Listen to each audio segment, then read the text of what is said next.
Hello friends, नमस्कार। आप सभी को स्वागत है अपना YouTube channel talent study lover पर। तो चलिए फ्रेंड्स, शुरू करते हैं आरआरबी एनटीपीसी ग्रुप डी जो भी एग्जाम आने वाले हैं 2025 में, सभी के लिए मोस्ट इंपॉर्टेंट क्लास है। ठीक है, तो आज की जो क्लास नंबर फ्रेंड्स वो क्लास नंबर है 5। ठीक है, और इसका आपको पीडीएफ भी मिल गया है। ठीक है ना, पीडीएफ टेलीग्राम पर आपको डाल दिया गया है। तो आप लोग सबसे पहले उसको अटेम्प्ट कीजिएगा, सभी क्वेश्चन को। टोटल 20 क्वेश्चन है उसमें। ठीक है, इसमें आपको विज्ञान, गणित, रीजनिंग, जीके सभी मिक्स मिलेगा। ठीक है, तो सभी क्वेश्चन प्रीवियस ईयर है, तो सभी आप लोग अटेम्प्ट कीजिएगा। उसके बाद फिर वीडियो देखकर आप लोग आंसर स्कोर अपना जरूर मिलाइएगा। ठीक है, कि आपके कितने मार्क्स आ रहे हैं।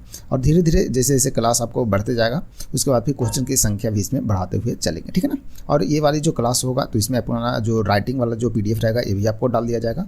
तो ये पीडीएफ और इसके पहले मतलब क्लास के बाद का पीडीएफ और क्लास के पहले का पीडीएफ दोनों आपको उसमें मिल जाते हैं। तो क्लास का पहले जो पीडीएफ मिलता है वो इसलिए मिलता है कि आप लोग टेस्ट को अटेम्प्ट कीजिए। ठीक है, चलिए फ्रेंड्स शुरू करते हैं आज की क्लास। देखिए पहला क्वेश्चन क्या है कि प्रोटीन पाचन में, ठीक है ना, कौन सा एंजाइम जो है वो सहायक होता है ये बताना। ठीक है, तो प्रोटीन के पाचन करने में कौन सा एंजाइम जो होता है वो सहायक होता है। फ्रेंड्स क्वेश्चन अटेम्प्ट कीजिएगा। पहला जो ऑप्शन है वो है एमाइलेज, ऑप्शन बी है पेप्सिन, ऑप्शन सी है रेनिन और ऑप्शन डी है लाइपेज। ठीक है ना, तो इसका जो सही आंसर होगा ये क्या होगा ये बताना। ठीक है ना, तो इसका सही आंसर हो जाएगा फ्रेंड्स आपका ऑप्शन नंबर बी यानी कि पेप्सिन। ठीक है ना, तो पेप्सिन जो है फ्रेंड्स इसका सही आंसर होगा, यानी प्रोटीन को पाचन करने में जो इंपॉर्टेंट एंजाइम है वो कौन है, तो पेप्सिन होता है। ठीक है ना, चलिए क्वेश्चन से संबंधित जो इंपॉर्टेंट फैक्ट है, इंपॉर्टेंट पॉइंट है वो अपन कवर करते हुए चलेंगे। ठीक है ना, चलिए सबसे पहले देखते हैं प्रमुख एंजाइम के बारे में। ठीक है ना, एमाइलेज के बारे में देखते हैं। यह क्या करता है, तो एमाइलेज जो होता है यह लार और अग्नाशी रस में पाया जाता है। एमाइलेज कहाँ पाया जाता है, तो यह लार में और अग्नाशय का जो रस होता है उसमें पाया जाता है एमाइलेज एंजाइम। ठीक है ना, पेप्सिन या पेट में प्रोटीन का पाचन करता है। क्या करता है, तो पेप्सिन जो है वो पेट में प्रोटीन का पाचन करने का काम करता है, तो ध्यान रखना है। तीसरा है रेनिन। ठीक है ना, रेनिन का काम क्या है, तो रेनिन जो कि यह दूध पचाने में सहायक करता है। जैसे अपन दूध पीते हैं तो दूध को पचाने में जो सहायता करता है वो रेनिन एंजाइम ही करता है। ठीक है ना, तो इसे भी ध्यान रखिएगा। चलिए नेक्स्ट है ट्रिप्सिन के बारे में देखते हैं। ट्रिप्सिन क्या है, तो यह अग्नाशयी रस में प्रोटीन को पचाने में क्या करता है, सहायक होता है। ठीक है ना, तो इस पॉइंट को भी ध्यान रखिएगा। अग्नाशय में रस, ठीक है ना, अग्नाशी जो रस है उसमें जो प्रोटीन होता है ना उसको पचाने में सहायता कौन करता है, तो ट्रिप्सिन करता है। ठीक है ना, नेक्स्ट है लाइपेज। तो लाइपेज क्या का काम क्या है फ्रेंड्स, तो लाइपेज जो कि अग्नाशी रस में, ठीक है ना, अग्नाशय का रस है उसमें वसा का पाचन करने में सहायक होता है। ठीक है ना, तो अग्नाशय रस में वसा का पाचन करने में सहायक कौन होता है, तो लाइपेज होता है। अग्नाशय के रस में प्रोटीन को पचाने में सहायक कौन होता है, तो ट्रिप्सिन होता है। ठीक है ना, तो इस पॉइंट को भी ध्यान में रखिएगा आप लोग अच्छे से। ठीक है ना, और रिवीजन करते रहेगा क्योंकि आप लोग को पीडीएफ मिल जाता है। ठीक है ना, तो डिटेल में क्वेश्चन को अपन कवर करते हुए चलते हैं। ठीक है ना, क्वेश्चन की संख्या कम है। ठीक है ना, लेकिन आपको एक क्वेश्चन में करीब करीब देखिए इस सभी से क्वेश्चन बनता है। ठीक है ना, तो इस प्रकार से आप लोग को रिवीजन करते हुए चलना है फ्रेंड्स। ठीक है, चलिए नेक्स्ट क्वेश्चन नंबर 2 देखते हैं। क्वेश्चन नंबर 2 देखिए बोल रहा है कि सबसे बड़ी अंतःस्रावी ग्रंथि कौन सा है ये बताना है। तो सबसे बड़ी अंतःस्रावी ग्रंथि जो है वो निम्न में से कौन है, इसका नाम बताना है। आपके पास ऑप्शन ए है पीयूष ग्रंथि, ऑप्शन बी है वृषण ग्रंथि, ऑप्शन सी है थायराइड ग्रंथि और ऑप्शन डी है अग्नाशय ग्रंथि। ठीक है ना, तो इसका जो फ्रेंड्स सही आंसर होगा क्या होगा ये आप लोग को अटेम्प्ट करना है। ठीक है ना, चलिए आप लोग अटेम्प्ट कर चुके होंगे या फिर जो दोस्त क्या करते हैं जो टेस्ट को नहीं दिए हैं, ठीक है ना, जो टेस्ट नहीं दिए हैं तो आप लोग वीडियो को पॉज कीजिएगा, उसके बाद फिर सबसे पहले क्वेश्चन को अटेम्प्ट कीजिएगा, फिर आगे वीडियो देखते चलिएगा। ठीक है ना, चलिए तो इसका सही आंसर होगा फ्रेंड्स आपका ऑप्शन नंबर सी हो जाएगा। ठीक है ना, ऑप्शन सी इसका मतलब हो गया कि थायराइड ग्रंथि। ठीक है ना, थायराइड ग्रंथि जो कि इसका राइट आंसर हो जाएगा। तो इस पॉइंट को भी ध्यान रखना है आप लोग को। ठीक है ना, चलिए क्वेश्चन से संबंधित जो इंपॉर्टेंट फैक्ट है फ्रेंड वो आगे की स्लाइड में अपन कवर करेंगे।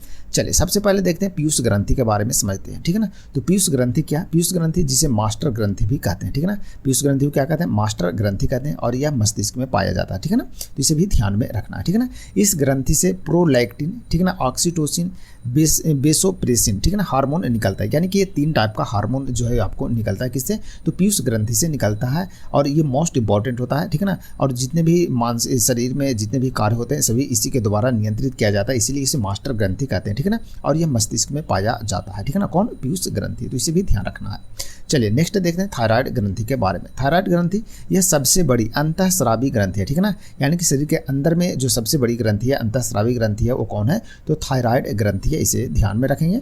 नेक्स्ट पॉइंट है इसके बारे में कि इस ग्रंथि से कौन सी हार्मोन निकलता है, तो थायरोक्सिन नामक हार्मोन निकलता है। ठीक है ना, थायरोक्सिन नामक जो हार्मोन निकलता है फ्रेंड्स वो थायराइड ग्रंथि से निकलता है। ठीक है ना, नेक्स्ट है आयोडीन की कमी के कारण, ठीक है ना, इस ग्रंथि का आकार क्या होता है, बढ़ जाता है। ठीक है ना, आयोडीन की जब कमी होता है तो क्या होता है, इसकी आकार जो है वो बढ़ जाता है, इसीलिए घेंघा नामक जो रोग होता है ना वो इसी के कमी के कारण होता है, ठीक है ना। थायराइड ग्रंथि में सूजन आ जाता है, ठीक है ना, क्योंकि आयोडीन की मात्रा कम जाता है, ठीक है। तो इस पॉइंट को भी ध्यान रखिएगा। नेक्स्ट है हासी माता रोग, इसी ग्रंथि से संबंधित है, ठीक है ना। एक नया क्वेश्चन इसमें बन जाएगा, हासी माता रोग किस ग्रंथि से संबंधित है, तो ये थायराइड ग्रंथि से संबंधित है। तो इस पॉइंट को भी ध्यान रखें। क्वेश्चन कभी कभी बन जाता है कि घेंघा रोग जो होता है वो निम्न में से कौन सी ग्रंथि में सूजन आने के कारण होता है, तो थायराइड ग्रंथि के कारण ही होता है, ठीक है ना। थायराइड ग्रंथि में सूजन होता है, उसका मतलब क्या होता है कि वो फूल जाता है, ठीक है, उसी को घेंघा रोग बोलते हैं, ठीक है।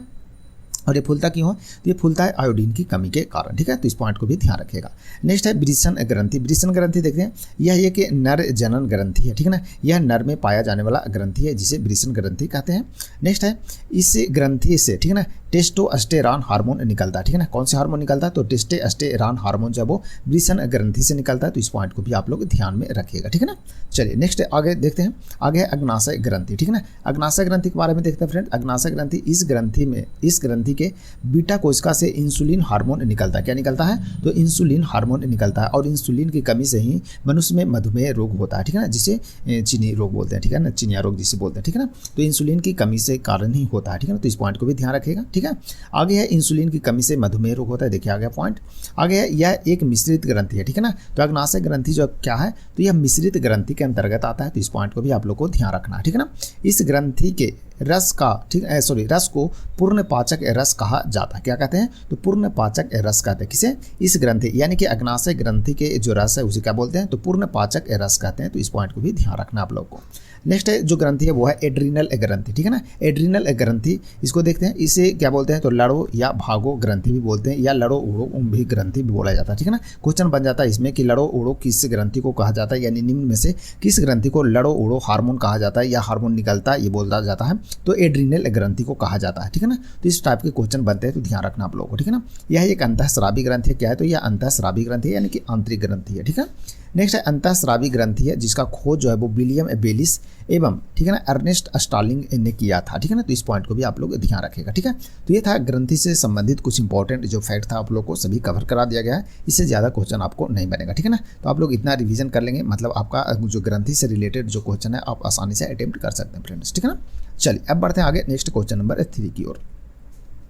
क्वेश्चन नंबर 3 देखिए बोल रहा है कि नाभिकीय रिएक्टर में, ठीक है ना, नियंत्रक छड़ बनी किसकी होती है ये बताना, ठीक है ना। तो नाभिकीय रिएक्टर में जो नियंत्रक की छड़ बनी होती है वो किसकी बनी होती है ये बताना, ठीक है ना।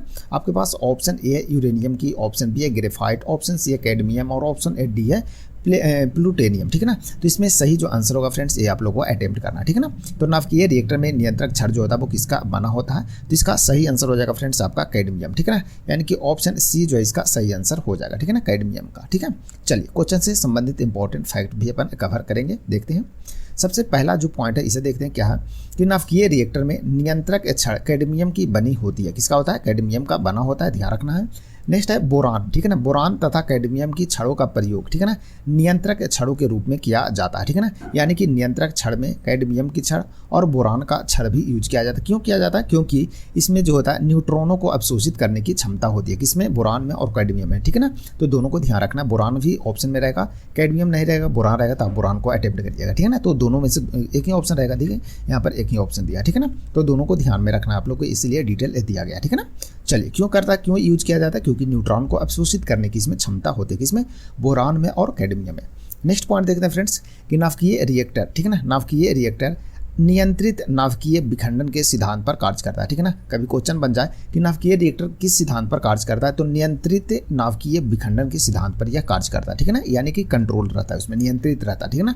तो नियंत्रित नाभिकीय विखंडन के सिद्धांत पर काम करता है कौन, नाभिकीय रिएक्टर, ठीक है ना, ध्यान रखना है। नेक्स्ट पॉइंट है कि नाभिकीय रिएक्टर में मंदक, ठीक है ना, मंदक के रूप में भारी जल, साधारण जल एवं ग्रेफाइट का प्रयोग किया जाता है। तो ये भी क्वेश्चन बनता है, इसमें बहुत क्वेश्चन बनता है कि मंदक के रूप में किसका प्रयोग किया जाता है, नाभिकीय रिएक्टर में मंदक के रूप में किसका प्रयोग किया जाता है, तो भारी जल का भी प्रयोग होता है, साधारण जल का भी होता है और ग्रेफाइट का होता है, ये तीनों का होता है, ठीक है ना। तो तीनों को ध्यान में रखना है मंदक के रूप में, ठीक है ना। तो ये दोनों पॉइंट जो है वो आप लोग कंफ्यूज नहीं होता, रिवीजन करते रहना फ्रेंड्स। आगे जो नेक्स्ट पॉइंट है ये है मंदक न्यूट्रॉन की गति को क्या करता है, तो धीमा कर देता है, ठीक है ना। तो मंदक जो है न्यूट्रॉन की गति को क्या करता है, धीमा करता है, ठीक है ना। तो इस पॉइंट को भी ध्यान रखिएगा। क्वेश्चन बन जाता है कि मंदक जो है वो न्यूट्रॉन की गति उसको क्या कर देता है, ऑप्शन ए में धीमा, बी में तेज और सी में दे दिया इनमें से दोनों, या फिर डी में इनमें से कोई नहीं, तो क्या करता है, धीमा करता है। तो मंदक जो है वो न्यूट्रॉन की गति को धीमा करता है, क्वेश्चन बनता है, ध्यान रखना है आप लोग को, ठीक है ना। चलिए बढ़ते हैं आगे नेक्स्ट क्वेश्चन नंबर 4 की ओर फ्रेंड्स, ठीक है। यदि अच्छा लगे वीडियो तो लाइक और शेयर भी आप लोग जरूर कीजिएगा फ्रेंड्स, ठीक है ना। और जो आपका क्या बोलते हैं टेलीग्राम पर जो चैनल है टैलेंट स्टडी लवर, उसमें भी अधिक से अधिक अपने दोस्तों को जोड़िए, क्योंकि इसमें देखिए अब की बार NTPC पार अपन लोग को करना है, ठीक है ना। चलिए ठीक है ना, इस मतलब इसके साथ में अपन लोग को जज्बा रखना है, ठीक है।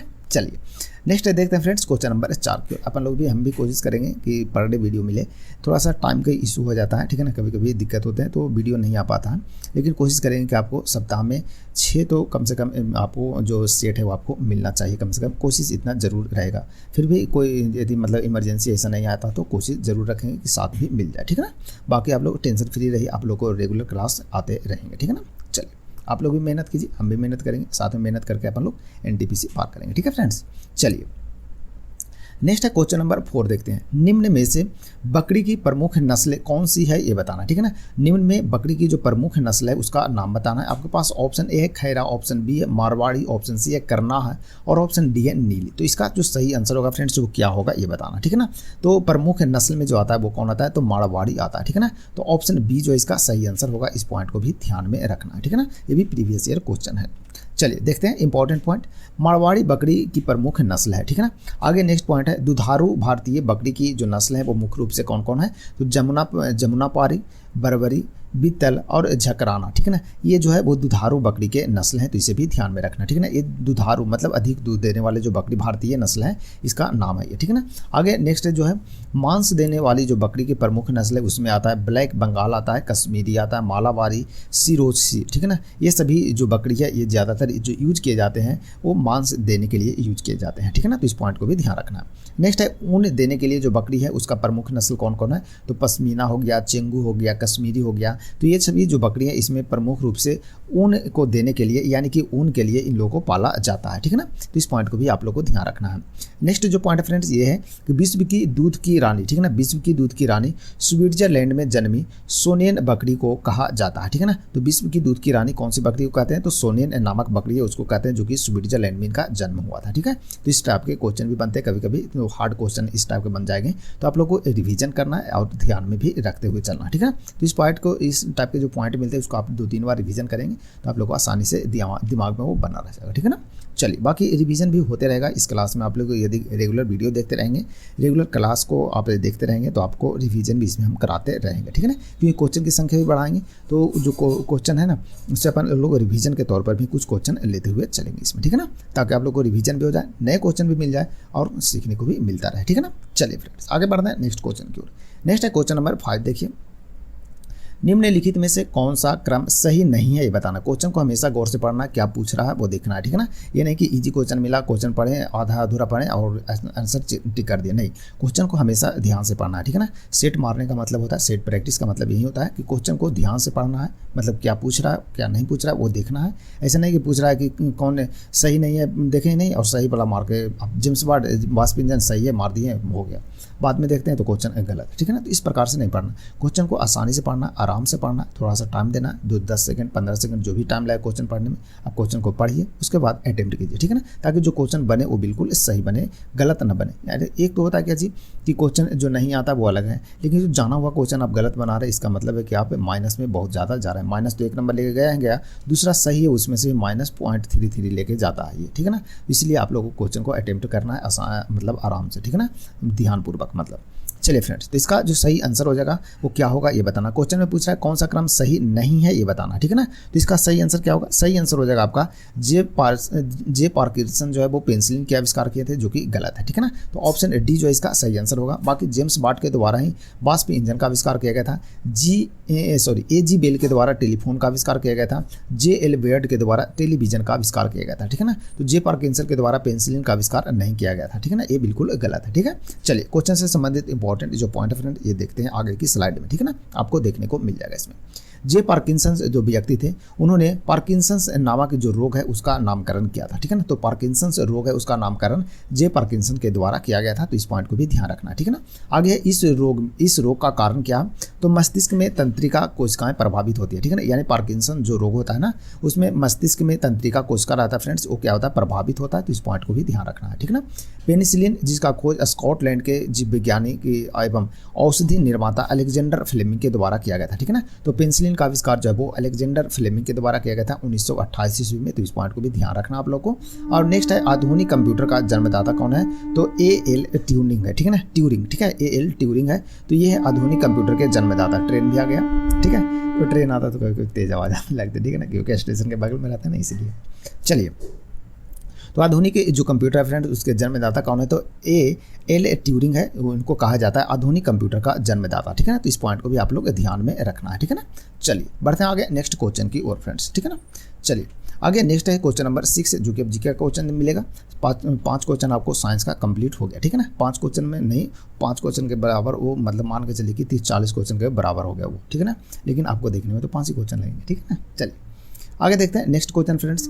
भारतीय मानक समय, ठीक है ना, भारतीय मानक समय रेखा निम्नलिखित में से कौन से राज्य से होकर नहीं गुजरती है ये बताना, ठीक है ना। तो कौन से राज्य से होकर भारत की जो भारतीय मानक समय है यानी कि IST इंडियन स्टैंडर्ड जो टाइम है जो GMT से, ठीक है ना, GMT से कितना आगे चलता है, तो 5.5 घंटा क्या चलता है, आगे चलता है, ठीक है ना। तो यह जो है निम्न में से कौन से राज्य से होकर नहीं गुजरता है ये बताना। आपके पास ऑप्शन ए है उत्तर प्रदेश, ऑप्शन बी है छत्तीसगढ़, ऑप्शन सी है ओडिशा और ऑप्शन है डी है महाराष्ट्र, ठीक है। तो कौन से राज्य से नहीं गुजरते हैं IST यानी कि इंडियन स्टैंडर्ड टाइम, ये बताना आप लोग को, ठीक है ना। तो इसका जो सही आंसर होगा फ्रेंड्स ये हो जाएगा आपका महाराष्ट्र, ठीक है ना, महाराष्ट्र यानी कि ऑप्शन डी, ऑप्शन डी यानी कि महाराष्ट्र से भारत का मानक रेखा जो मानक समय रेखा है वो नहीं गुजरता, ठीक है ना। तो टोटल कहाँ से गुजरता है, कितने स्टेट से गुजरता है, इस सभी को आगे की स्लाइड में कवर करते हैं, ठीक है। चलिए देखिए पहला पॉइंट देखते हैं कि भारत का जो भारतीय मानक समय रेखा है फ्रेंड्स वो 82.5 डिग्री पूर्वी देशांतर जो नैनी मिर्जापुर जो कि आपको उत्तर प्रदेश में देखने को मिलेगा, यहाँ से मेन रूप से गुजरती है। कहाँ से, नैनी मिर्जापुर, ठीक है ना, यहाँ से ये गुजरती है कौन, 82.5 डिग्री पूर्वी देशांतर जो कि भारत का मानक समय रेखा है, ठीक है ना। यह भारत के 5 राज्यों से होकर गुजरती है, ठीक है ना। भारत के कितने राज्य से, 5 राज्यों से होकर गुजरती है भारत की जो समय रेखा है वो, ठीक है ना। कौन कौन राज्य हैं, तो सबसे पहले तो आपका उत्तर प्रदेश हो गया, मध्य प्रदेश हो गया, छत्तीसगढ़ हो गया, उड़ीसा हो गया और आंध्र प्रदेश हो गया। ये टोटल 5 स्टेट है, ये 5 स्टेट से गुजरते हैं भारत के भारत का जो मानक समय रेखा है ये, ठीक है ना। तो ध्यान में रखना, बहुत बार क्वेश्चन इससे बनता है, आपको टफ क्वेश्चन जो वो यहीं से बनेगा, ठीक है ना। तो स्टेट का नाम आप लोग को याद रखना, यूपी MP और MP से अलग हुआ छत्तीसगढ़ और उसके बाद फिर उड़ीसा आंध्र प्रदेश जो कि दोनों एक साथ आपको मिल जाएंगे, ठीक है ना। तो इस पॉइंट को भी ध्यान में रखना आप लोग को, ठीक है। चलिए बढ़ते आगे नेक्स्ट क्वेश्चन नंबर 7 की ओर। क्वेश्चन नंबर 7 है लोकटक झील कौन से राज्य में है ये बताना, ठीक है ना। लोकटक झील आपको कहाँ मिलेगा ये बताना। तो पहले ऑप्शन जो है फ्रेंड्स ये आपका केरल, ऑप्शन बी है तमिलनाडु, ऑप्शन सी है मणिपुर और ऑप्शन है डी है आपको मेघालय। तो इसका जो सही आंसर होगा ये क्या होगा ये बताना, ठीक है। इसका सही आंसर क्या, इसका सही आंसर हो जाएगा आपका ऑप्शन सी यानी कि मणिपुर, ठीक है ना। तो लोकटक जो झील है फ्रेंड्स ये आपको कहाँ मिलेगा, तो ये आपको मिलेगा मणिपुर में देखने को मिल जाएगा, ठीक है ना। चलिए बढ़ते हैं आगे नेक्स्ट पॉइंट की ओर जो कि आपको भारत की प्रमुख झील से संबंधित जो आपको ये स्लाइड है इसमें आपको दिया गया है, ठीक है ना। तो मणिपुर में आपको लोकटक झील देखने को मिल जाएगा, ठीक है ना। मिजोरम में आपका तामदिल नामक झील है, उड़ीसा में चिल्का झील जो कि मोस्ट इंपॉर्टेंट है, मोस्ट फेमस है, ठीक है ना, ध्यान रखना है। तेलंगाना में हुसैन सागर झील, ठीक है ना। आंध्र प्रदेश और तेलंगाना दोनों को बॉर्डर पर पुलिकट झील है, इसे भी ध्यान में रखिएगा, बहुत बार क्वेश्चन इससे बनता है, ठीक है ना। और बाकी एक्स्ट्रा जो झील है उसको भी आप लोग को ध्यान में रखना है। कोलोरू झील कहाँ है, तो आपको आंध्र प्रदेश में देखने को मिलता है, इसे भी ध्यान में रखिएगा, लिख लीजिएगा, ठीक है। केरल में इंपॉर्टेंट जो झील है कौन कौन है, तो पेरियार झील, बेम्बेनाद और अष्टमुडी झील, ठीक है ना, ये सभी आपको कहाँ मिलेगा, तो ये केरल में देखने को मिलेगा। इंपॉर्टेंट झील है एक महाराष्ट्र का जहाँ पर लोनार झील आपको देखने को मिल जाएगा, ठीक है ना। तो लोनार झील कहाँ है, तो महाराष्ट्र में। बाकी आपको राजस्थान के बारे में इतना दिया गया है। हरियाणा में दमदमा झील है, इसे भी ध्यान रखना है। जम्मू कश्मीर में जितने भी झील है सब आपको दिया गया है। सूरजताल झील आपको कहाँ मिलेगा, हिमाचल प्रदेश में। उत्तराखंड के सभी झील दे दिया है, सिक्किम के भी दे दिया है, ठीक है ना। बिहार में एक इंपॉर्टेंट है कांवर झील, इसे भी ध्यान में रखें क्योंकि बहुत बार क्वेश्चन इससे बनता है फ्रेंड्स, ठीक है ना। तो बाकी सभी आप लोग रिवीजन कर लीजिएगा धीरे धीरे करके, ठीक है ना, आपको स्लाइड में ये पूरा मिल जाएगा, ठीक है ना। चलिए बढ़ते आगे नेक्स्ट क्वेश्चन की ओर फ्रेंड्स। नेक्स्ट जो क्वेश्चन है, क्वेश्चन ये है कि भारतीय संविधान के किस खंड को आमतौर पर उसकी अंतरात्मा भी कहा जाता है, ये बताना। ठीक है ना, तो भारतीय संविधान के किस खंड को आमतौर पर उसकी अंतरात्मा कहा जाता है, ये बताना। आपके पास ऑप्शन ए है मौलिक कर्तव्य, ऑप्शन बी है मौलिक अधिकार, ऑप्शन सी है राज्य के नीति निर्देशक तत्व और ऑप्शन डी है उपरोक्त में से कोई नहीं, यानी कि इनमें से कोई नहीं। ठीक है, तो इसका सही जो आंसर होगा फ्रेंड्स वो क्या होगा, ये बताना। ठीक है, तो भारतीय संविधान के किस खंड को यानी किस भाग को आमतौर पर उसकी अंतरात्मा भी कहा जाता है। ठीक है ना, सिंपल सी क्वेश्चन है, मतलब क्वेश्चन थोड़ा सा घुमाया। ठीक है, और क्वेश्चन ये पूछा हुआ क्वेश्चन भी है। ठीक है, तो इसका जो सही आंसर होगा फ्रेंड्स वो क्या होगा, इसका सही आंसर हो जाएगा आपका ऑप्शन नंबर बी, यानी कि मौलिक अधिकार को कहते हैं। क्या बोलते हैं, मौलिक अधिकार को ही अंतरात्मा कहते हैं, और इसमें भी अनुच्छेद 32 को जो कि संवैधानिक उपचार जिसमें बताया गया है। ठीक है, चलिए क्वेश्चन से संबंधित कुछ इंपॉर्टेंट जो फैक्ट है फ्रेंड ये अपन कवर करते हैं इसमें। ठीक है, चलिए पहला जो पॉइंट है इसमें ये देखते हैं कि भारतीय संविधान के भाग 3 में, ठीक है ना, भाग 3 में और अनुच्छेद 12 से 35 तक, ठीक है, भाग 3 और अनुच्छेद 12 से 35 ध्यान रखना है, प्रत्येक नागरिक को, ठीक है ना, 6 मौलिक अधिकार प्रदान किए गए हैं इसमें। ठीक है ना, भाग 3 में मौलिक अधिकार है और अनुच्छेद पूछे तो 12 से 35 तक है, जिसमें टोटल 6 मौलिक अधिकार दिए गए हैं। ठीक है ना, मौलिक अधिकार दिए गए। पहला कौन कौन है वो भी देख लेते हैं। आपको सबसे पहले समता का अधिकार, ठीक है ना, समता का अधिकार जो कि अनुच्छेद 14 से 18 तक आपको मिलेगा। आगे है दूसरा जो मौलिक है अधिकार है यह स्वतंत्रता का अधिकार जो कि 19 से लेकर के 22 तक अनुच्छेद है। ठीक है ना, तो ध्यान रखना है। तीसरा है शोषण के विरुद्ध अधिकार जो कि अनुच्छेद 23 और 24 में आपको देखने को मिलेगा। चौथा जो है वो धर्म की स्वतंत्रता का अधिकार जो कि अनुच्छेद 25 से 28 तक आपको मिलेगा। ठीक है, पांचवा जो मौलिक अधिकार है फ्रेंड्स ये है संस्कृति और शिक्षा संबंधित जो अधिकार है ये आपको अनुच्छेद 29 और 30 में देखने को मिल जाएगा। ठीक है ना, संवैधानिक उपचारों का अधिकार जो कि अनुच्छेद 32 में आपको देखने को मिलेगा। इसी को अंतरात्मा जो कहा गया था वो डॉक्टर BR अम्बेडकर जी के द्वारा कहा गया था। ठीक है ना, अनुच्छेद 32 को, ठीक है ना, इसी को ध्यान में रखना आप लोग। ठीक है, तो ये टोटल जो है आपके क्या है 6 के 6 जो है क्या है मौलिक अधिकार है, तो इसे भी ध्यान में रखना। और अनुच्छेद 12 से 35 तक, ठीक है ना, तो कौन से अनुच्छेद से कौन जैसे पहला जो मौलिक अधिकार है समता का अधिकार और अनुच्छेद 14 से 18 है, इस पॉइंट को भी आप लोग को सभी को ध्यान में रखना है। ठीक है ना, क्योंकि इससे मौलिक अधिकार से बहुत क्वेश्चन आप कोई भी एग्जाम दीजिए एक क्वेश्चन आपको मौलिक अधिकार से मिल जाता है। ठीक है ना, तो इस पॉइंट को भी आप लोग ध्यान रखना है। ठीक है ना, रिवीजन करते रहिएगा। आगे देखते हैं नेक्स्ट पॉइंट है।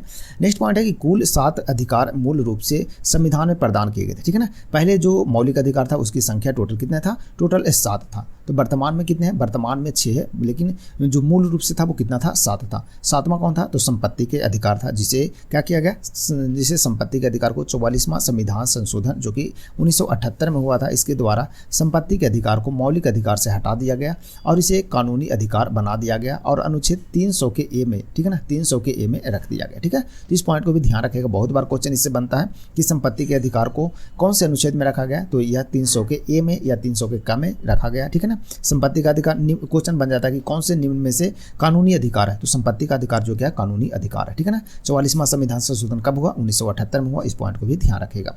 मौलिक अधिकार है जो फ्रेंड्स वो आपको अमेरिकी संविधान से लिया गया था, USA के संविधान से लिया गया था, तो इस पॉइंट को भी ध्यान रखिएगा। मौलिक अधिकार, ठीक है, मौलिक अधिकार राज्य द्वारा, ठीक है ना, राज्य द्वारा सत्ता के मनमाने और, ठीक है ना, निरंकुश इस्तेमाल से नागरिकों को क्या करता है, रक्षा करता है। ठीक है ना, सत्ता के यानी कि कोई भी जो मतलब कंट्री है उसमें वहाँ पर, ठीक है ना, मनमाने और निरंकुश इस्तेमाल नहीं हो कोई भी चीज़, इसके लिए जो मौलिक अधिकार है नागरिकों को क्या करता है, उससे रक्षा करता है। ठीक है ना, यदि मौलिक अधिकार नहीं रहता तो आप समानता स्वतंत्रता कुछ नहीं रहता, सब अपने जो सरकार है जो गवर्नमेंट है वो अपने मनमाने रूप से करते हैं। ठीक है ना, तो इसलिए मौलिक अधिकार दिया गया है। ठीक है ना, तो इस पॉइंट को भी ध्यान रखें। मौलिक मतलब बेसिक जो अधिकार है वो होना चाहिए आदमी को। चलिए आगे देखते हैं। मौलिक कर्तव्य या मौलिक कर्तव्य जो कि आपको कहाँ से मिला, तो रूस के संविधान से यह लिया गया था, तो इस पॉइंट को भी आप लोग ध्यान में रखिएगा। ठीक है ना, चलिए नेक्स्ट है नीति निर्देशक तत्व जो कि आयरलैंड के संविधान से लिया गया है फ्रेंड्स। ठीक है ना, तो आगे आने वाले जो क्वेश्चन रहेगा उसमें भी अपन डिटेल में कवर करते हुए चलेंगे। जैसे आज मौलिक अधिकार अपन पूरा कंप्लीट कर चुके हैं। ठीक है, मौलिक अधिकार से लगभग आपको क्वेश्चन इतना में अटेम्प्ट कर पाएंगे, बाकी और डिटेल भी आगे वाली वीडियो में आपको देखने को मिल जाएगा। ठीक है, जैसे जैसे आप क्लास आगे बढ़ते चलेंगे इसमें डिटेल और साथ साथ अच्छे अच्छे क्वेश्चन भी आपको देखते हुए चलेंगे इसमें। ठीक है ना, चलिए तो आप लोग वीडियो पर बने रहेगा लास्ट तक। ठीक है ना, चलिए आगे बढ़ते हैं नेक्स्ट क्वेश्चन नंबर 9 की ओर। क्वेश्चन नंबर 9 है फ्लड ऑफ फायर नामक पुस्तक के लेखक या लेखिका कौन है, ये बताना। ठीक है, तो फ्लड ऑफ फायर नामक पुस्तक के लेखक या लेखिका कौन है। ऑप्शन ए है नैनालाल किदवई, ऑप्शन बी है JN दीक्षित, ऑप्शन सी है अविनाश खेमका, ऑप्शन डी अमिताभ घोष। तो इसका जो सही आंसर होगा फ्रेंड्स वो क्या होगा, ये आप लोग को अटेम्प्ट करना है। ठीक है ना, तो फ्लड ऑफ फायर नामक पुस्तक के लेखक या लेखिका कौन है निम्न में से, तो इसका सही आंसर हो जाएगा आपका अमिताभ घोष। ठीक है ना, अमिताभ घोष जो कि ऑप्शन डी इसका सही आंसर हो जाएगा, तो ध्यान रखना, ठीक है ना। चलिए इंपॉर्टेंट पॉइंट है, ये भी देख लेते हैं। चलिए एक साइड पुस्तक का नाम है और एक साइड लेखक का नाम है, यह अपन कवर कर लेते हैं। सर्वाइव ऑफ सिंह जो पुस्तक है, इसके लेखक कौन है? तो ये लेखक है नैना लाल किदवई है, ठीक है ना। नैना लाल किदवई के द्वारा जो पुस्तक लिखा गया उसका नाम क्या है? तो सर्वाइव और सिंह, ठीक है ना। द मॉजिक ऑफ मंगला जोड़ी के लेखक कौन है? तो अविनाश खेमिका है, तो इसे भी ध्यान रखेगा। हियर योर सेल्फ की पुस्तक के लेखक प्रेम रावत जी हैं, ठीक है ना। इंडिया पाकिस्तान आइन, ठीक है ना, बार एंड पीस, India Pakistan in war and peace पुस्तक है JN दीक्षित के द्वारा ये पुस्तक लिखा गया, तो इसे भी ध्यान रखेगा। विंग्स ऑफ फायर जो कि मोस्ट इंपॉर्टेंट क्वेश्चन है, ये इससे क्वेश्चन बनता है, तो इसे भी ध्यान रखेगा। डॉक्टर APJ अब्दुल कलाम जी के द्वारा यह लिखा गया, ठीक है। तो ये कुछ पुस्तक हैं और उसके लेखक हैं, इसे आप लोग भी ध्यान में जरूर रखिएगा, ठीक है फ्रेंड्स। चलिए बाकी आपको धीरे धीरे आप लोग इसमें जो और भी कुछ इंपॉर्टेंट जो रहेगा आपको आने वाली वीडियो में कवर करते हुए चलेंगे, ठीक है ना। क्योंकि बुक से भी क्वेश्चन जो है ना, इससे भी क्वेश्चन एक बन जाता है, ठीक है ना। तो आने वाली वीडियो में इससे भी कवर करते हुए चलेंगे, ठीक है। चलिए बाकी आप लोग रिविजन करते रहिएगा। चलिए नेक्स्ट क्वेश्चन देखते हैं कि शिखर दिया हुआ है और देश का नाम लिखा हुआ है, कौन सा युग में सही नहीं है ये बताना, ठीक है ना। जैसे माउंट एवरेस्ट देश है भारत में, ऑप्शन दूसरा जो है मकालू नेपाल में, तो इसमें कौन सा जो है सही नहीं है ये बताना, ठीक है ना। एक साइड में शिखर का नाम है, दूसरे साइड में कंट्री का नाम है। तो माउंट एवरेस्ट जानते हैं, सभी लोग जानते हैं कि माउंट एवरेस्ट जो है वो भारत में नहीं है, कहाँ है? तो आपको नेपाल में और तिब्बत में देखने को मिलेगा माउंट एवरेस्ट। तो ऑप्शन ए जो है वो गलत है, मकालू नेपाल में, ये बिल्कुल सही है, ठीक है। तो ऑप्शन D यानी कि एक जो है वो केवल क्या है? गलत है, ठीक है ना, जिसका ऑप्शन D राइट आंसर हो जाएगा। चलिए इंपॉर्टेंट पॉइंट है, ये भी कवर कर लेते हैं। माउंट एवरेस्ट नेपाल में और तिब्बत में स्थित है, मेन रूप से नेपाल में ही है, ठीक है। तो माना जाता है नेपाल में ही, तो नेपाल और तिब्बत में स्थित है। कभी क्वेश्चन इस प्रकार से बन जाए तो आप आसानी से हल कर सकते हैं, आप लोग ध्यान रखिएगा, ठीक है। नेक्स्ट है माउंट एवरेस्ट महान यानी बृहत हिमालय की सबसे ऊंची चोटी है, ठीक है ना। माउंट एवरेस्ट जो है क्या है? तो हिमालय की सबसे ऊंची चोटी है, जिसका नाम ही माउंट एवरेस्ट है फ्रेंड्स। आगे देखते हैं कि महान हिमालय यानी बृहत हिमालय में पाए जाने वाली प्रमुख जो चोटी है उसका नाम क्रमशः है, वो देख लेते हैं। एक साइड में चोटी का नाम है, दूसरे साइड में उसकी ऊंचाई बताया गया, ठीक है। माउंट एवरेस्ट जिसकी ऊंचाई लगभग इतना बताया गया 8,848.86 मीटर और कहीं कहीं पर 8,850 मीटर भी देता है। तो दोनों को ध्यान रखेगा, जो भी ऑप्शन में आएगा आप अटेम्प्ट जरूर कीजिएगा, ठीक है ना। कहीं कहीं 850 दे देता है। नेक्स्ट है कंचनजंगा जो कि आपको 8,598 मीटर देखने को मिलेगी इसकी ऊंचाई, ठीक है। मकालू जो कि 8,481 मीटर देखने को मिलेगा। धौलागिरी 8,172 मीटर मिलेगा। नंदा पर्वत, ठीक है ना, नंदा पर्वत जो कि आपको 8,126 मीटर देखने को मिलेगा। अन्नापूर्णा 8,078 मीटर इसकी ऊंचाई देखने को मिल जाएगा, ठीक है। तो ये कुछ चोटियां हैं, इसकी आपको ऊंचाई जो है आप लोग को ध्यान में रहना चाहिए 2-4, ताकि कभी ऑप्शन में छांटने को मिल जाए तो आप आसानी से छांट सकते हैं, ठीक है ना। तो आप रिविजन करते जाएगा फ्रेंड्स। चलिए बढ़ते हैं आगे नेक्स्ट क्वेश्चन की ओर। नेक्स्ट अब रीजनिंग का क्वेश्चन आ गया फ्रेंड्स, रीजनिंग का कवर करते हैं, ठीक है। चलिए आप लोग इसे अटेम्प्ट किए होंगे तो आसानी से आप बना सकते हैं। इसमें देखिए लिखा हुआ B हो गया, उसके बाद डैश है, फिर A है, फिर डैश है, फिर डबल A है, फिर B है, फिर डैश, ठीक है ना, फिर A B डैश और फिर डैश है, ठीक है ना।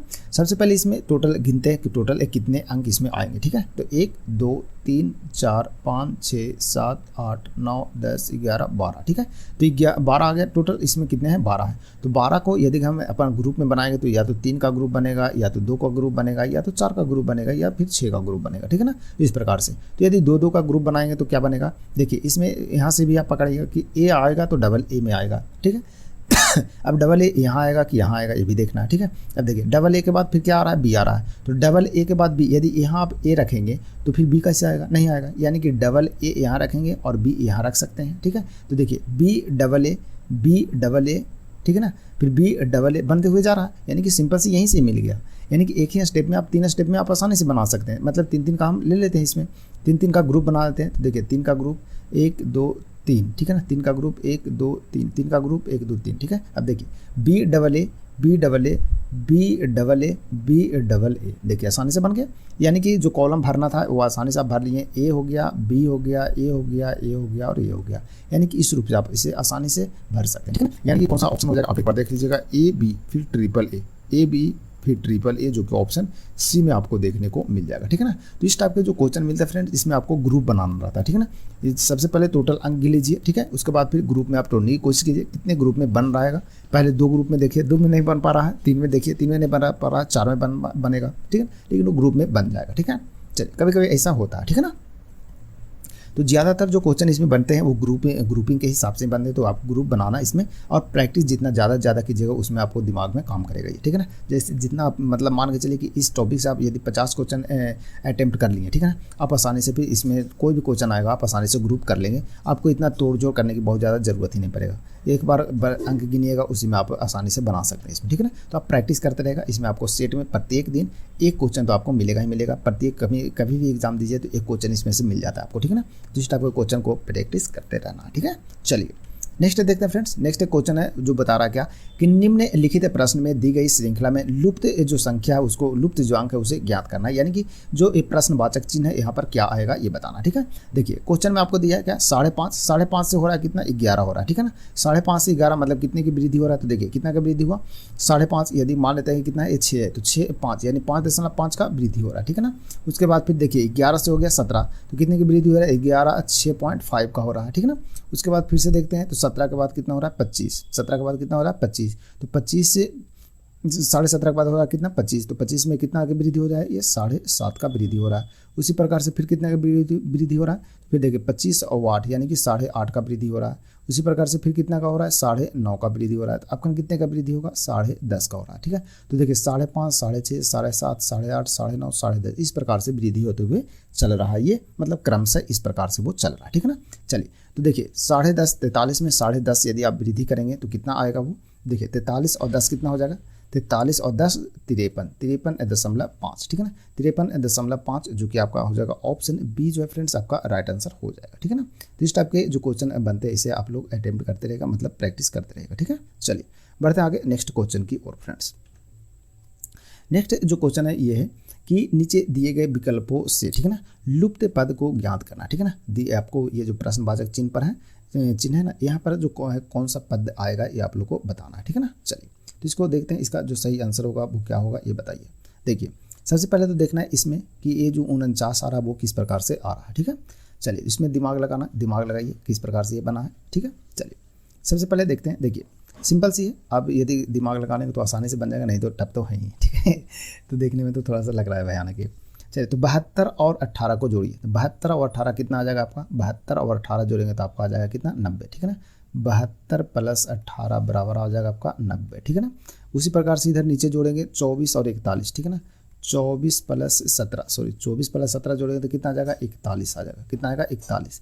ये दोनों का यदि आप डिफरेंस करेंगे, ठीक है ना, ये दोनों को क्या करेंगे डिफरेंस करेंगे तो कितने का आएगा, देखिए 9 और ये आ जाएगा कितना आपका 8 में 4 जाएगा तो 4, कितना आ गया 49। यानी कि ये दोनों का योग और ये दोनों का योग करके दोनों का क्या करना है डिफरेंस करना है, ठीक है ना। तो कितना आ गया 49। उसी प्रकार से 42, ठीक है ना, ठीक उसी प्रकार से क्या करेंगे 42 + 36 बराबर कितना आ जाएगा 42 और 36 जोड़ेंगे तो आ जाएगा 40 और 30 70 और 8 78 आ गया, ठीक है। फिर आगे जोड़ेंगे क्या 29 + 31, 29 और + 31 जोड़ेंगे तो कितना आ जाएगा 29 और 31 30 60 आ गया, ठीक है ना। तो दोनों का डिफरेंस करेंगे तो दोनों को कितना आ जाएगा फ्रेंड्स, देखिए 78 और 60 में डिफरेंस कितने का होगा 18 का, ठीक है ना। तो कितना आंसर आ जाएगा इसका 18 आ जाएगा, यानी कि वहाँ पर जो प्रश्नवाचक चिन्ह है ना वहाँ पर कितना आएगा 18 आ जाएगा, ठीक है। तो इस प्रकार से आप क्वेश्चन को हल करेंगे, ठीक है ना। चलिए बढ़ते आगे नेक्स्ट क्वेश्चन की ओर। नेक्स्ट क्वेश्चन देखते हैं फ्रेंड्स, क्वेश्चन नंबर 14 देखिए, अच्छा क्वेश्चन है भी है। बोला क्या कि दिए गए कथन और निष्कर्षों को ध्यानपूर्वक पढ़ना है और बताएं कि कौन सा या कौन से निष्कर्ष तार्किक रूप से यानी कि लॉजिक रूप से कथन के पालन करता है या करते हैं ये बताना, ठीक है ना। देखिए कथन आपको दिया है, ये कथन है कि प्लास्टिक पर्यावरणीय प्रदूषकों में से, ठीक है ना, केवल एक प्रदूषक है, ठीक है। प्लास्टिक जो है पर्यावरणीय प्रदूषकों में से केवल एक प्रदूषक है, यानी कि बहुत सारे पर्यावरणीय प्रदूषक हैं उसमें से प्लास्टिक भी एक है, ठीक है ना, केवल एक ही है, ठीक है। निष्कर्ष में देखिए बोल रहा है कि प्लास्टिक के उपयोग पर प्रतिबंध न लगाएं, प्लास्टिक उपयोग पर प्रतिबंध नहीं लगाना चाहिए। दूसरा जो निष्कर्ष उसमें बताया गया है क्या कि प्लास्टिक को पूर्ण रूप से प्रतिबंधित कर देना चाहिए, यानी कि पूर्ण प्रतिबंधित लगाना चाहिए, ठीक है। तो कौन सा जो निष्कर्ष है ये सही होगा ये बताना, ठीक है ना। अब आपको यहाँ पर लॉजिक लगाना, ठीक है ना। इसमें बोल रहा है कथन को पढ़ना, कथन को पढ़िएगा तो बता रहा क्या कि प्लास्टिक जो है वो पर्यावरणीय प्रदूषकों में से केवल एक प्रदूषक है, यानी कि बहुत सारे प्रदूषण फैलाने वाले हैं पर्यावरण में, उनमें से एक प्लास्टिक भी है, ठीक है। तो क्या प्लास्टिक को उपयोग पर क्या प्रतिबंध न लगाना चाहिए या फिर प्लास्टिक पर पूर्ण रूप से प्रतिबंध लगा देना चाहिए, क्या करना चाहिए बताइए, ठीक है। क्वेश्चन इस प्रकार से है ऐसे बन जाता है, ठीक है। और प्रीवियस ईयर क्वेश्चन भी है। चलिए अब यहाँ पर देखिए लॉजिक ये है कि प्लास्टिक को उपयोग पर प्रतिबंध न लगाया जाए। प्रतिबंध नहीं यदि लगाते हैं तो प्रदूषण तो फैलाएगा वो, ठीक है। प्लास्टिक पर यदि प्रतिबंध नहीं लगाएंगे तो प्रदूषण फैलाएगा, ठीक है। यानी कि यह कहना भी गलत है कि हम प्लास्टिक पर प्रतिबंध न लगाएं लेकिन सीमित, ठीक है ना, लगाएं लेकिन सीमित में लगा सकते हैं। आगे जो दूसरा कथन है इसमें है निष्कर्ष में कि प्लास्टिक पर पूर्ण प्रतिबंध लगाएं। यदि प्लास्टिक पर आप पूर्ण प्रतिबंध लगा देंगे तो बहुत सारा जो प्लास्टिक से यूज होने वाली जो चीज़ है मतलब व्यक्ति के लिए, कोई भी व्यक्ति है जिसके लिए क्या है कि बहुत सारा जो प्लास्टिक का यूज है वो दैनिक यूज के लिए होता है, ठीक है ना। जैसे कि मान के चलिए कोई खिलौना बन रहा है, ठीक है ना, खिलौना है, जैसे पन्नी हो गया या फिर और भी बहुत सारे जो चीज़ हैं वो दैनिक यूज के लिए प्लास्टिक से बनना इंपॉर्टेंट है, मतलब उसके लिए ज़रूरी है कि प्लास्टिक से वो बन पाता है, ठीक है ना, जिसमें दैनिक यूज करते हैं लोग, ठीक है ना। तो इस रूप से हम बोल सकते हैं कि पूर्ण रूप से प्रतिबंधित करना भी तो गलत ही है। पूर्ण रूप से यदि आप प्रतिबंधित कर देंगे प्लास्टिक को, इसका मतलब प्लास्टिक का कोई सामान नहीं बन पाएगा, ठीक है ना। और प्लास्टिक का प्रतिबंध न लगाएंगे तो भी दिक्कत ही है, यानी कि न लगाएं ये भी दिक्कत नहीं, कैसे लगाएं, लगाना तो चाहिए ही, यानी कि कुछ हद तक लगा सकते हैं, ठीक है ना, प्रतिबंध लगा सकते हैं, ठीक है। तो ये भी आपका जो निष्कर्ष है, ये भी निष्कर्ष पूर्ण रूप से सही नहीं है और ये भी निष्कर्ष जो है वो पूर्ण रूप से सही नहीं है। इसलिए हम बोल सकते हैं कि ना तो निष्कर्ष एक है सही और ना ही निष्कर्ष दो, दोनों में से कोई जो है वो पालन नहीं करता, ठीक है ना। तो ऑप्शन बी जो है फ्रेंड्स इसका सही आंसर हो जाएगा, ठीक है ना। तो इस प्रकार से लॉजिक इसमें लगाना रहता है और इस टाइप के क्वेश्चन जो जितना ज़्यादा प्रैक्टिस करेंगे उतना आप ज़्यादा इसे हल कर पाएंगे, ठीक है ना। क्योंकि इसमें कोई भी ट्रिक व्रिक लॉजिक कोई भी जो ट्रिक व्रिक रहता है ना वो काम नहीं करता इसमें, ठीक है ना।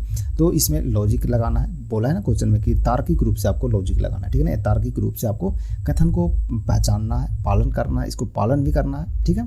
तो इस प्रकार से आपको अटेम्प्ट करना है क्वेश्चन को, ठीक है ना। चलिए बाकी कोई दिक्कत हो आप कमेंट जरूर कीजिएगा, ठीक है ना। चलिए नेक्स्ट है क्वेश्चन नंबर 15 देखते हैं, आसानी से बना सकते हैं। 15 नंबर क्वेश्चन, दी गई उत्तर आकृतियों को, ठीक है ना, उस उत्तर आकृति को चुनिए जिसमें, ठीक है ना, प्रश्न आकृति निहित है, ठीक है ना। तो ये प्रश्न आकृति ये है, प्रश्न आकृति में आपको इस टाइप का ये आकृति बना हुआ, ठीक है ना। तो कौन सा ऐसा ऑप्शन है जिसमें ये आपको स्थित देखने को मिल जाएगा, ठीक है ना। देखिए पहला में है ये इस प्रकार से बना हुआ है और ये गोला भी इस प्रकार से बना हुआ है, यानी कि पहला में ही मिल जाएगा, ये पहला मिल जाएगा। देखिए दूसरा में नहीं मिलेगा, दूसरा में तो इस प्रकार का ये डंडा तो है ही नहीं, ये है ही नहीं, इसमें भी नहीं आपको मिलेगा, इसमें तो गोला ही नहीं है, इसमें गोला है लेकिन ये कुछ टाइप का ही बना हुआ नहीं, इसमें यहाँ पर सटा होना, देखिए यहाँ पर ही दोनों में चिपका हुआ है ना, ये यहाँ पर तो इसमें चिपका हुआ ही नहीं है, ठीक है। तो इस प्रकार से आपको सी भी नहीं होगा। तो ऑप्शन ए में ही आपको मेरा ऑप्शन ए में देखने को मिला है ना, ये देखिए ऑप्शन ए में इस प्रकार का और इस प्रकार का डंडा है और इस प्रकार का आपको बना हुआ दिख रहा है इसमें, ठीक है ना, इस प्रकार का दिख रहा है इसमें, ठीक है ना। तो आपको ये मिल जाएगा आपको इसमें, ठीक है, यानी कि इसका प्रतिरूप जो है वो इसमें मिल जाएगा। चलिए फ्रेंड्स आगे देखते हैं नेक्स्ट क्वेश्चन नंबर 16 की ओर। क्वेश्चन नंबर 16 देखते हैं, पूरा क्या, नीचे दिया गया दंड चित्र 8 विभिन्न दुकानों द्वारा बेचे गए कैलकुलेटर की संख्या को क्या करता है, दर्शाता है, ठीक है ना।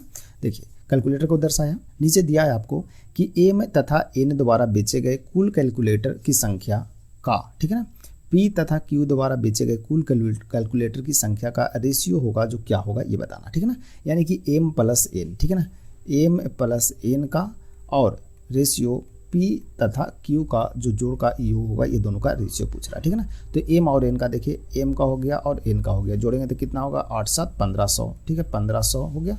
रेशियो पी और क्यू का, पी और क्यू यानी 200 प्लस 100 कितना हो जाएगा 300, इसको काट दिया जाएगा तो कितना आएगा 5:1 आ जाएगा। तो रेशियो जो हो जाएगा कितना आएगा 5:1, जो कि आपका ऑप्शन बी सही हो जाएगा, ठीक है ना। इजी क्वेश्चन है, आसानी से हल कर सकते हैं, ठीक है ना, लेकिन इस टाइप का क्वेश्चन बनता है, ठीक है ना।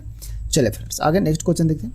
नेक्स्ट है क्वेश्चन नंबर 17 देखते हैं। क्वेश्चन नंबर 17 है, देखिए 2542 रुपये की राशि को पी क्यू आर में इस प्रकार विभाजित किया गया है कि पी क्यू तथा आर के हिस्सों में से, ठीक है ना, क्रमशः 13 रुपया, 19 रुपया और 14 रुपया कम कर दिए जाते हैं, ठीक है ना।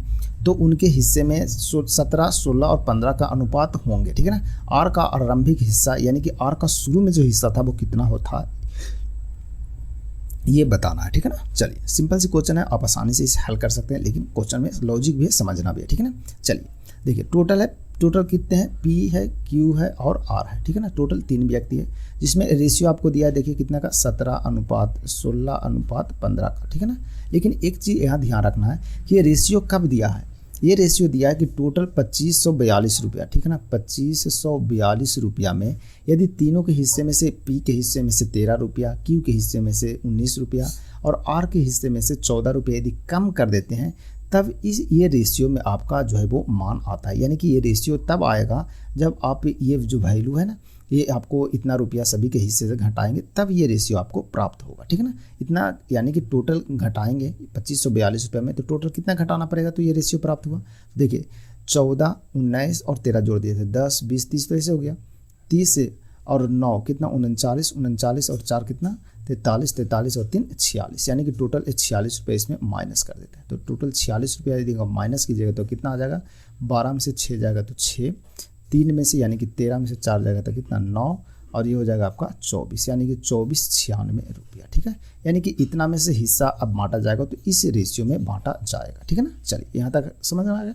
अब सिंपल सी यहाँ से आप रेशियो निकाल लीजिए, यहाँ से कितना रुपया किसको मिलेगा, यानी कि 2496 रुपया में आर का कितना रुपया मिलेगा ये पहले देख लेते हैं। देखिए 2496 का तुलना कितना करेंगे, टोटल का तुलना टोटल से। अब देखिए 10, 20, 30, 30 और 7 37, 37 और 5 42, 42 और 6 48, 48 हो गया।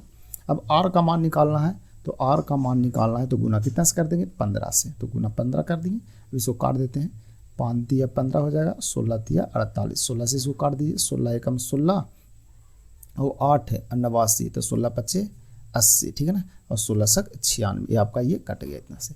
156 गुना 5 करेंगे तो कितना आ जाएगा, 780 आ जाएगा, ठीक है ना।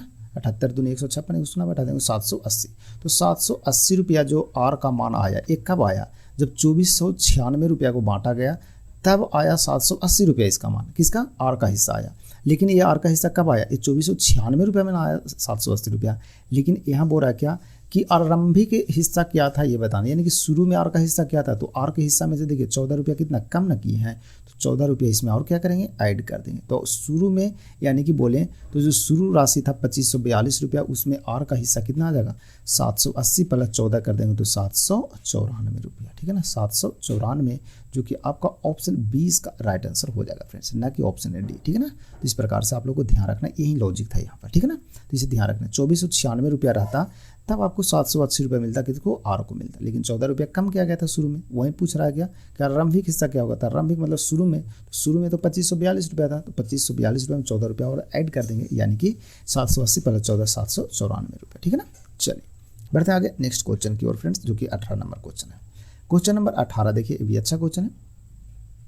देखिए रूट में दिया है, पावर कितना दिया है, इस प्रकार से हम इसको लिख सकते हैं, 5 के पावर 1/4 गुने कितना 12, कोष्टक आएंगे तो गुना में आ जाएगा, गुने इसका लिख सकते हैं 2 के पावर 1/2 गुने कितना हो जाएगा, ये 6 हो जाएगा, बराबर, ठीक है ना। यहाँ रहने देते हैं 2 गुने 5 इंटू, इसको लिख सकते हैं ना 3x, इसको लिख सकते हैं कितना 3x लिख देते हैं, क्योंकि ये कोष्टक आएंगे तो ये दोनों में क्या हो जाएगा, आपस में गुना होगा, तो 3x।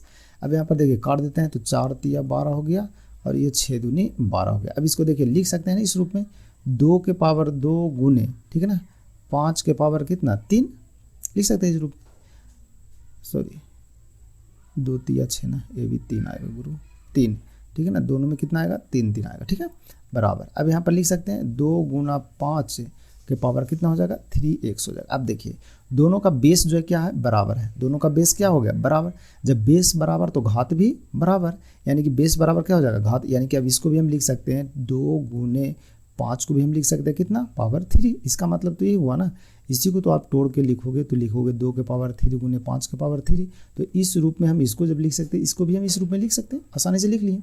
चलिए अब इसको हम लिख लेंगे, तो 2 गुना 5 के पावर 3 हो गया, बराबर 2 गुना 5 के पावर कितना हो गया 3x हो गया। आसानी से हल कर सकते हैं आप इसको, ठीक है ना। बेस बराबर घात बराबर, यानी कि 3 बराबर लिख सकते हैं 3x, ठीक है ना। तो 3 से 3 कट जाएगा तो x बराबर क्या बचेगा फ्रेंड, 1 बचेगा। तो x का जो वैल्यू आएगा कितना आएगा, 1 आ जाएगा, ठीक है ना। तो ऑप्शन बी जो है इसका सही आंसर हो जाएगा, ठीक है ना। तो इस टाइप के क्वेश्चन को आप आसानी से हल कर सकते हैं, 1 लाइन 2 लाइन में हल कर सकते हैं, बहुत ज़्यादा दिक्कत नहीं है, बस समझाने के लिए थोड़ा सा आगे चलना पड़ा है, ठीक है ना। बाकी आप इसे यहीं पर आप आसानी से, आपको यहाँ बढ़ना भी नहीं, आप यहीं से आप आसानी से हल कर सकते। देखिए 3 और 3 दोनों को घात बराबर हो गया, 5 और 2 दोनों बराबर हो गया, यानी बेस बराबर घात बराबर, 3x से यहाँ पर कट गया, इसका मतलब है x बराबर 1 आ गया। तो आप यहीं पर आसानी से हल कर सकते हैं। ये तो थोड़ा सा आगे बढ़ गए हैं, किस लिए, क्योंकि समझाना है थोड़ा सा इसलिए, ठीक है ना, बाकी कोई दिक्कत नहीं, ठीक है। चलिए बढ़ते हैं आगे फ्रेंड्स नेक्स्ट क्वेश्चन को। नेक्स्ट क्वेश्चन देखते हैं। क्वेश्चन है यदि यदि अकेला ए किसी कार्य को 15 दिनों में कर सकता है और ठीक है ना, यदि बी की तुलना में ए 30% अधिक कार्यकुशल है, यानी कि अधिक क्षमता है ए का, तो उन दोनों मिलकर साथ काम करें तो पूरा करने में कितना समय लगेगा ये बताना। ठीक है ना, देखिए कार्य का क्षमता जो दिया वो देख लेते हैं। दो व्यक्ति ए है और बी है। ठीक है ना, बोल रहा क्या कि ए की जो क्षमता है वो बी की तुलना में क्या है 30% अधिक है, यानी कि हम बोल सकते हैं यदि बी का स्पीड 10 है तो ए का स्पीड कितना हो जाएगा 13, यानी कि यदि ये 100 रहेगा तो 130, 0 कट गया, यानी कि क्षमता का जो रेशियो आ गया 13:10 आ गया। ये आ गया आपका क्षमता का रेशियो आ गया। अब जिसका क्षमता अधिक रहेगा फ्रेंड्स वो कम समय में काम करेगा, आपको भी पता, हमको भी पता, सबको पता। ठीक है ना, कोई व्यक्ति की क्षमता यानी कार्य करने की स्पीड उसका ज़्यादा रहेगा, इसका मतलब है वो कम समय में काम को पूरा कर लेगा। यानी कोई व्यक्ति मान के चले कि 10 दिन में कोई व्यक्ति काम पूरा कर रहा है, कोई व्यक्ति 5 दिन में काम पूरा कर रहा है, इसका मतलब है कि इसका जो स्पीड है या क्षमता है वो अधिक है इसकी तुलना में, तभी तो कर रहा है वो कम समय में काम। ठीक है ना, तो ध्यान रखेगा कि क्षमता जो होता है किसी भी व्यक्ति का वो समय का क्या होता है उल्टा होता है। ठीक है ना, चलिए अब यहाँ पर देखिए टोटल काम निकालना है। टोटल काम कितना हो जाएगा, जिसका समय दिया हुआ उसी के क्षमता के साथ में गुना कर देंगे तो टोटल काम आपका निकल जाएगा। तो देखिए ए का समय कितना है 15, ठीक है, ए का समय 15 है और ए का जो क्षमता है वो कितना आ जाएगा,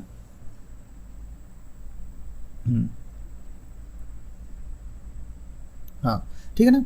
चलिए तो इसका जो ए का जो काम हो जाए, ए का समय दिया हुआ है कितना 15 और ए का जो क्षमता वो कितना हो गया 13, तो 15 × 13 बराबर हो जाएगा आपका टोटल। बोल रहा है कि दोनों मिलकर काम करेगा तो कितना दिन में करेगा, दोनों मिलकर करेगा तो एक दिन में ए करेगा 13 यूनिट और ए करेगा 10 यूनिट, दोनों मिलकर एक दिन में कितना करेगा 23 यूनिट करेगा, तो कितने दिन में डी दिन में। ठीक है, तो डी का जो वैल्यू हो जाएगा फ्रेंड्स वो कितना हो जाएगा 15 × 13 करना है। ठीक है, तो 15 × 13 कितना हो जाएगा, देखिए 15 × 45 शेष रहेगा 4, तो 15 और 4 कितना 19/23। ठीक है ना, अब इसको आपको तोड़ना है। अब इसको तोड़ना है तो आप सिंपल या तो इसको तोड़ दो इस फॉर्मेट में या तो इसको गुना कर दो। 8 × 24 4 28 आ रहा है, 8 × 24 1 25, लास्ट में 5 किस में आ रहा है बी में आ रहा है। या फिर देखिए 8 × 24 5 29, 8 × 24 5 29, लास्ट में 5 किस में आएगा बी में आएगा। तो आप यहाँ से भी अटेम्प्ट कर सकते हैं आसानी से, या फिर आपको तोड़ना है तो आप तोड़ भी सकते हो। 23 × 8 करेंगे तो कितना आएगा, 23 × 8 करेंगे तो 23 8 है 84 से, सॉरी 1 मिनट, 23 8 कितना हो जाएगा 84 से 184 बटा में कितना हो जाएगा शेष बचेगा कितना 11। तो 23 × 8 + 11 कर देंगे तो इतना दिन में आपका जो काम है वो क्या होगा समाप्त हो जाएगा। या फिर यहाँ तक आप ले आएँ, उसके बाद फिर आप आसानी से यहाँ से आप हल कर दिए। 8 × 24 1 25, मतलब लास्ट में 5 आ रहा है, 5 किस में आएगा सिर्फ इसी ऑप्शन बी में ही आ रहा है। तो आप यहीं से अटेम्प्ट करके आप आगे बढ़ सकते हैं। ठीक है ना, क्योंकि परीक्षा में हमें इतना तोड़ने की ज़रूरत नहीं है, परीक्षा में हमको एक ही नंबर तो मिलना है, तो हम यहीं से बस चेक कर लेंगे, हो गया। ठीक है, या फिर गुना आ रहा है तो सीधा गुना करें, 23 × 8 करें 184 का 195/23, 195/23 बात खत्म हो गई, आगे बढ़ेंगे। ठीक है, चलिए आगे बढ़ते हैं फ्रेंड्स नेक्स्ट क्वेश्चन, जो कि आज के क्लास का लास्ट क्वेश्चन है फ्रेंड्स। ठीक है ना, इजी क्वेश्चन है, आप आसानी से इसको हल कर सकते हैं। ठीक है ना, तो आप इसमें मॉडरेट क्वेश्चन, टफ क्वेश्चन और इजी क्वेश्चन सभी टाइप के आपको क्वेश्चन देखने को मिल जाएगा इसमें। ठीक है ना, क्योंकि सभी जो क्वेश्चन है फ्रेंड्स प्रीवियस ईयर क्वेश्चन ही आपको देखने को मिलेगा इसमें। ठीक है, चलिए बोल रहा है क्या, देखिए दो संख्याएं हैं जो तीसरी संख्या से 30% और 80% अधिक है। टोटल 3 संख्या, पहली संख्या हो गया, दूसरी संख्या हो गया और तीसरी संख्या हो गया। ठीक है, एक ही लाइन में देखिए बन जाएगा। बोल रहा है दो संख्या, मान लेते हैं पहली संख्या और दूसरी संख्या जो है वो तीसरी संख्या यानी इसी से 30% ये अधिक है और ये जो है वो 80% अधिक है। तो ये मान लेते हैं कि यदि तीसरी संख्या 100 है तो पहली जो संख्या रहेगा वो इसकी तुलना में कितना अधिक है 30% अधिक है। बोल रहा है ना कि दो संख्याएं जो है वो एक संख्या तीसरी से, ठीक है ना, तीसरी संख्या से कितना 30% अधिक है। तो 30% अधिक मतलब ये कितना हो जाएगा 130, और ये 80% अधिक है तो 80% का मतलब कितना ये 180 हो गया।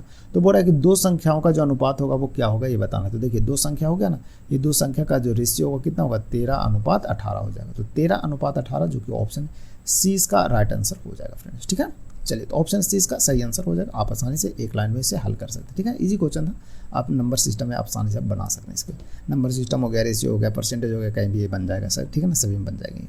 ठीक है, तो इस टाइप के क्वेश्चन आपको एग्जाम में मिल जाते हैं। तो टोटल आपको 20 क्वेश्चन था फ्रेंड। तो बताइएगा आप लोग कमेंट में कि कितने मार्क्स आपके आए हैं, कितने सही हुए हैं, कितने गलत हुए हैं, और गलत हुए हैं तो क्यों हुए, आप कमेंट में जरूर बताइएगा। ठीक है ना, और कोई भी समस्या हो तो आप कमेंट जरूर कर लीजिएगा। आपका क्या बोलते हैं चैनल में आपको व्हाट्सएप नंबर मिल जाता है, यदि कोई हेल्प चाहिए तो आप व्हाट्सएप कर सकते हैं आसानी से। ठीक है ना, टाइम मिलेगा तो आपको जरूर मदद कर दिया जाएगा मेरे द्वारा। ठीक है ना, भाई कोई दिक्कत हो, कोई समस्या हो, कमेंट जरूर करिएगा, कमेंट की रिप्लाई जरूर दिया जाएगा फ्रेंड्स। ठीक है ना, चलिए तो आज की क्लास फ्रेंड्स यहीं समाप्त करते हैं। आगे बढ़ते रहिए, पढ़ते रहिए। फिर मिलेंगे आप लोग को कल नए क्लास में नए टॉपिक के साथ, नए बेस्ट 20 क्वेश्चन के साथ फिर से कल मिलेंगे। तब तक के लिए आप सभी को धन्यवाद फ्रेंड्स।